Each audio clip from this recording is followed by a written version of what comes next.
উপজেলা আওয়ামী লীগের সাধারণ সম্পাদক বাবুল গুরুতর আহত হয় এবং তাকে চিকিৎসার জন্য রাজশাহী মেডিকেল কলেজ হাসপাতালে নিয়ে আসছে। তার চিকিৎসা হয় এবং অবস্থার যথেষ্ট উন্নতি হয়। হঠাৎ করেই গতকালকে সকালে তার অবস্থার অবনতি ঘটে এবং বিকেল 4টা সাড়ে 4টার মধ্যে সেই মৃত্যুমুখে পতিত হয়।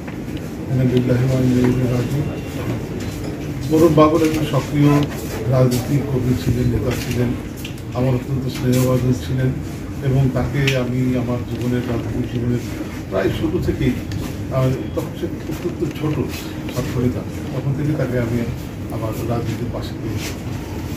এইরকম একটি নিরীহ একটা নিবেদিত প্রাণ দলীয় একজন নেতা বা কর্মী, তাকে যে হত্যার উদ্দেশ্যে আঘাত করা, এরকম ঘটনা যদি ঘটেছিল, এরকম নিন্দনীয় নৃশংস ঘটনার সঙ্গে আমি খায়রুজ্জামান লিটন, বর্তমানে আমি বাংলাদেশ আওয়ামী লীগের প্রেসিডেন্ট সদস্য পদে আছি, আমি কোনোভাবে জড়িত থাকার কোনো সুযোগ নাই, কোনো কারণ নেই, কোনো যুক্তি নাই। এবং এখানে যেভাবে আমাকে আজকে তার মনোভাবে নামাজে জানা যায়, আমাকে দায়ী করে সরাসরি আমার নাম ধরে আমার দলীয় পদ উল্লেখ করে এবং আমার পাশাপাশি আমাদের আরেকজন দলীয় সংসদ সদস্য আসাদুজ্জামান আসাদের কথা উল্লেখ করে আরও কয়েকজনের নাম উল্লেখ করে যে চারঘাট বর্তমান এমপি, যিনি কিছুদিন আগেও পররাষ্ট্র প্রতিমন্ত্রী ছিলেন প্রায় 10 বছরের জন্য, তিনি যে এরকম একটা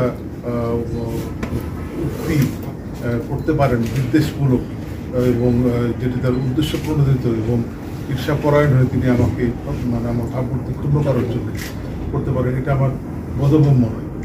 মাত্র কিছুদিন আগে যিনি প্রতিমন্ত্রী ছিলেন, তিনি নামাজে জানাজার মতো একটা পরিস্থিতি ঘটনা, যেখানে মানুষকে দাফন করার আগে তার আল্লাহর রহমতের জন্য সেই মৃত ব্যক্তির জন্য দোয়া করা হয়, সেইখানে এইভাবে মামলা করা হোক, মোবাইল কল লিস্ট চেক করা হোক, তাদেরকে মামলার আসামি করা হোক বা হবে, এই সমস্ত ঘটনা অভূতপূর্ব। আমি এই ঘটনা খুব কমই শুনেছি করতে, তো আমি অত্যন্ত দুঃখিত।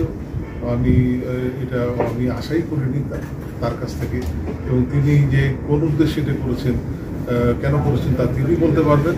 তবে আমার মনে হয় যে যারা রাজনীতি সচেতন মানুষ বা যারা একটু জ্ঞানী মানুষ, বিজ্ঞ মানুষ, পড়াশোনা করছেন বা যারা বিবেক সম্পন্ন মানুষ, তারা নিশ্চয়ই এইরকম কর্মকাণ্ডকে সমর্থন করবেন না, করার কোনো কারণ।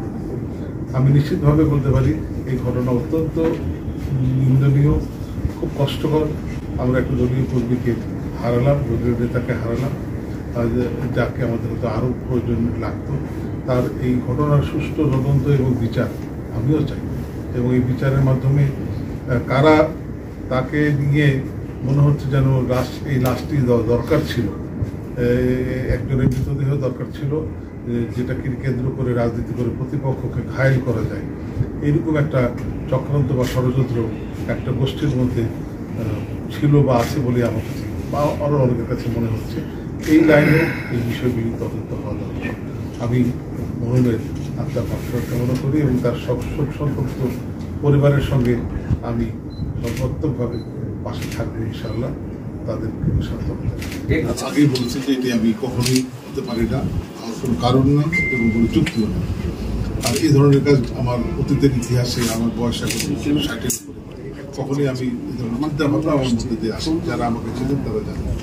তিনি কেন বললেন যে আমি মদতদাতা বা আমি কাজের সঙ্গে জড়িত, তিনি ভালো বলতে পারবেন। তবে আমার কাছে অনেকেই আসে, যদি পক্ষের কথাই বলি তাহলে বহু পক্ষের মানুষই আমার কাছে আসে যারা আওয়ামী লীগ করেন বা প্রগতিশীল রাজনীতি করেন। সেটি আমি মেয়র হিসাবে হয়তো তারা আসেন কোনো কাজে, অথবা আমি বাংলাদেশ আওয়ামী লীগের প্রেসিডেন্ট সদস্য হিসেবে আছি, সেই কারণে হয়তো বা আমার কাছে আসেন। সবারই প্রবেশাধিকার আছে, সবাই ফোন করতেও পারেন, আসতে পারেন, তার মানে তাদেরকে প্রশ্রয় দেওয়া, ইন্ধন দেওয়া, সেটি তো প্রমাণ করে। এখানে আমরা লক্ষ্য করেছি যে গত 2009 সালের নির্বাচন, 8 সালের শেষে বা 9 সাল থেকে যে নির্বাচনের যারা প্রতিনিধি হলেন, সংসদ সদস্য হলেন, তাদের মধ্যে অনেকেই নতুন এই আমাদের উত্তরাঞ্চলে বা দেশের বিভিন্ন জায়গাতে রাজশাহীতে ঘটে। তারা এই আসার পরে তাদের নিজস্ব অবস্থান তৈরি করতে গিয়ে তারা নানা রকম কর্মকাণ্ড করেছেন, ভালো খারাপ সব মিলিয়ে করেছেন। এখন তারা যে কোনোভাবেই হোক, আমরা যারা প্রাচীন বংশগতভাবে জন্মগতভাবে আওয়ামী লীগের রক্ত দেহে নিয়ে বড় হয়েছে, চিন্তা চেতনা ধ্যান ধারণা মাথায় নিয়ে বড় হয়েছে, জাতির পিতাকে শৈশব থেকেই একটু জ্ঞান হওয়ার পর থেকেই দেখেছি, মেনেছি নেতা হিসাবে, এবং তার কন্যা জন্মতি শেখ হাসিনাকে মানি। এই বিষয়টি আমরা হচ্ছি একেবারে আদি এবং বলা যেতে পারে অকৃত্রিম। যারা পরে নানাভাবে এসেছেন তারা কি উদ্দেশ্যে এসেছেন সেটা জনগণ ভালো বলতে পারবে, প্রত্যক্ষদর্শীরা যারা তাদেরকে চেনেন জানেন, এলাকাবাসী তারাই ভালো বলতে পারবে। নিশ্চয়ই আমাদের রাজশাহী বিভাগের দায়িত্বপ্রাপ্ত নেতৃবৃন্দ, যারা প্রেসিডেন্ট, নেতা অথবা সাংগঠনিক সম্পাদক যারা দায়িত্বপ্রাপ্ত, তারা বিষয়গুলি লক্ষ্য রাখছেন এবং তারা যেটুকু দ্বন্দ্ব বা দূরত্ব আছে সেটা নিরসনের চেষ্টা করবেন। তবে আমি দেখেছি আমার নিজের অভিজ্ঞতায় যে প্রত্যেকটি আসনেই কম বেশি দু একটি আসন বাদ দিলে পুরাতন ত্যাগী দুঃসময়ের যারা নেতাকর্মী তারা নানাভাবেই এই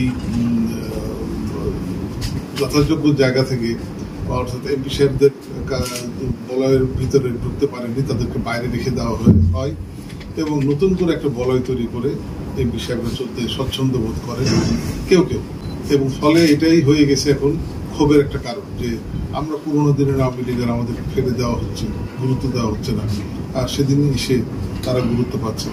এই আচরণটা পরিবর্তন করা দরকার। পলিটিক্যাল হত্যাকাণ্ড তো আমি সেভাবে বলতেই পারি না। এখানে বাবুল কোনো পক্ষেরই ছিল না, সে একেবারে নির্দলীয় নিরপেক্ষ ভালো একটা মানুষ ছিল, দুঃখজনকভাবে তাকেই চলে যেতে হলো। এখানে দলিল লেখক সমিতি বা রিড রাইটার তারা যে টাকা পয়সাগুলো তুলতেন তাদের সমিতির সদস্যদের জন্য, সেই টাকা থেকে কে কত পাবেন, কারা পাবেন এই নিয়ে একটা উত্তেজনা দীর্ঘদিন থেকে ছিল, প্রায় গত 2-1 বছর ধরে ছিল। এটারই চূড়ান্ত রূপ দেখলাম আমরা পাল্টাপাল্টি সমাবেশ, মানববন্ধন ইত্যাদি। তারই একটা পর্যায়ে এই ধাওয়া পাল্টা দেওয়া হয়ে এই ঘটনা। আমি কালকে যখন তার মৃত্যুর খবর পাই, আমি মেডিকেল কলেজে পোস্টমর্টম হবার আগে তাকে তার মৃতদেহ দেখে আসি, তার সন্তানকে সান্ত্বনা দিই এবং তার সন্তান স্বজন নয়নে এবং কণ্ঠে আমার অনেক কথা বলেছি, সেগুলো হয়তো সময় আমিও। তো যেটাই হোক, আমি যেটা মনে করি যে আসলে জানাজায় আজকে যাওয়ার ইচ্ছা আমার ঠিকই ছিল, কিন্তু আমার পূর্ব নির্ধারিত এবং জুন মাস শেষ হয়ে আসছে, সিটি কর্পোরেশনের দুটো অত্যন্ত গুরুত্বপূর্ণ মিটিং ছিল যেগুলো বাতিল করা সম্ভব হয়নি। একটা অর্থ সংস্থাগুলো স্থায়ী কমিটির সভা 30 জনকে সামনে রেখে, আরেকটি বিশেষ সাধারণ সভা যেটি একটু পরে অনুষ্ঠিত হবে। এইসব কারণে আমি সেখানে যেতে পারি। আর খবর যেটা পেলাম সেখানে তো কিছুটা ঘটনা ঘটেছে, বিশেষ করে আমাদের জেলা আওয়ামী লীগের সভাপতি শ্রী অনিল কুমার সরকার, প্রবীণ একজন আওয়ামী লীগের এবং মুক্তিযোদ্ধা এবং নিবেদিতপ্রাণ কর্মী, দুঃসময়ের তিনি আজকে সভাপতি জেলা, তাকে ধাক্কা দেওয়া হয়েছে, তাকে চলে যেতে বলা হয়েছে, তাকে লাঞ্ছিতই করা হয়েছে। এটাও তো জানাজার জায়গায় কারণ। আগেই বলেছি যে আওয়ামী লীগের প্রতিটি জেলার জন্য, বিভাগের জন্য দায়িত্বপ্রাপ্ত প্রেসিডেন্ট, মেম্বার এবং সাংগঠনিক সম্পাদক আছে। তারা সব জানছেন, বুঝছেন, তাদের সঙ্গে আমি কথা বলবো, তারা এই দায়িত্বটা দিবেন এবং নিরসনের ব্যবস্থা করবেন।